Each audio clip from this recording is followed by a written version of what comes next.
If you're like me and you've watched Meat Cannon's video about Demon Slayer, you might have seen the Zuko in a box. You might have also been curious and googled the girl in the box only to find it's very uncanny. This is the story of Colleen Stan, a girl who was kidnapped and forced to live in a box for a long time. The story begins in the summer of 1977. Colleen was a girl hitchhiking in the morning to go to a friend's birthday party.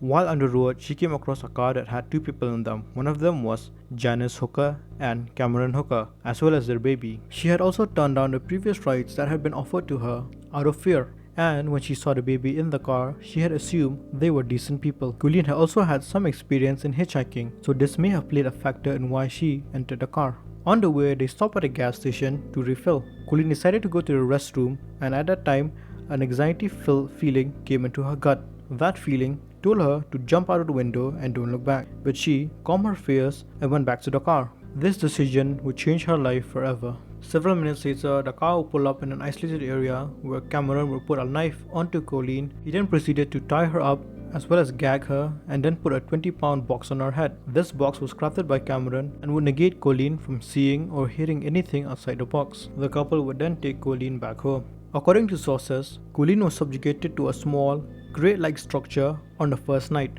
wherein she could not lie down but had to sleep with her upper body facing 80 degrees. They also strung her up by the hands on the ceiling as Cameron would whip her. For the next few months, she was tortured and abused and she was rarely given any food or water. This was to put mental pain on her. Due to the strains caused by the heavy 20-pound box, Colleen would suffer years of chronic pain. Colleen would also discover a picture of the previous victim, Mary Elizabeth, whom the couple had murdered and gotten rid of. Eventually, the couple coerced Colleen into signing a slavery contract with them. Colleen would then be forced to wear a collar that says K, as K would be her new slave name, and she would refer to Cameron as Sir and would refer to Janice as Ma'am. She would not be allowed to speak without permission. A few weeks after becoming their slaves, the couple would violate her reproductive system with implements. Why did Colleen sign the slavery contract? Well, she was made to believe there was a large shadow organization called the Company, which deals with the enslavement of female victims.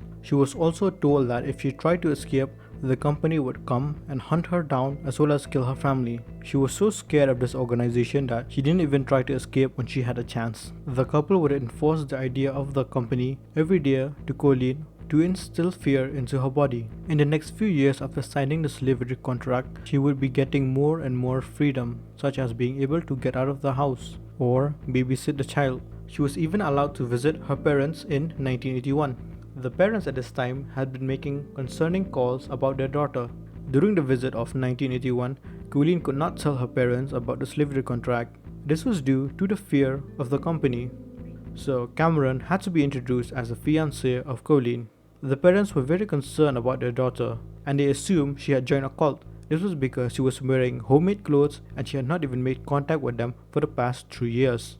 The parents, while concerned about their daughter, didn't want to push her away, so they just let it slide. When Colleen and Cameron got home, Cameron had felt that he had given Colleen too much freedom, so he decided to dial it back a bit.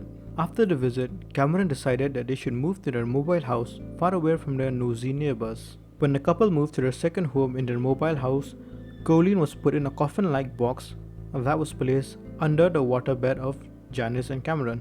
Here is where she got the nickname of the girl in the box. She was placed for 23 hours a day in the box and was only let out to do the chores or to be abused by the family. She was reportedly not allowed to make any noise, had to lie still in the dark, and had very little air to breathe. The coffin would get very hot during the summers and would reach degrees up to 90 or 100. Throughout the entire imprisonment, she would be sexually violated. She would also be burned as well as electrocuted in her sensitive areas. They would perform violent acts of cruelty and evil on her. They would torment her every day and they had seemingly broke her. But her faith had yet to be broken. It was her faith in God that helped her survive throughout the ordeal. After 7 years of captivity, something fortunate happened. Janice had been seeing her husband become more and more infatuated with Colleen. Cameron even told Janice that he would be making Colleen his second wife. And this was the last straw for Janice. She went and informed Colleen how her husband was not part of the company and how he had fabricated it. The realization that the company was not real was one of relief and happiness for Colleen. For her, it was a mental breakthrough. And in 1984, Janice dropped off Colleen at the bus station. She told Colleen not to go to the authorities because she believed that she could reform her husband from his sexual deviancy. When Colleen eventually reached home, she did not tell anybody about what had happened. She even maintained contact with Cameron throughout the years.